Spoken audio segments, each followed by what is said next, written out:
ही चंदन, तू इथे काय करतोयस? अगं यार काय सांगू, माझी गाडी बंद पडली. मग आता काय करणार? मेकॅनिकला फोन करतो, बघू आता कधी येतोय तो. अरे तू कशाला टेन्शन घेतो? तोवर आपण गॅरेज कॅफे मध्ये चिल करूया. नमस्कार नाशिककर, आपण आलोय द गॅरेज कॅफेला. येस, इथे तुम्ही गेम सुद्धा एन्जॉय करू शकता.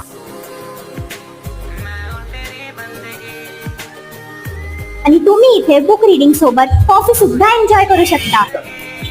जर तुम्ही 555 ची ऑर्डर प्लेस केली तर तुमच्या नेक्स्ट ऑर्डरवर तुम्हाला 15% डिस्काउंट सुद्धा मिळणार आहे.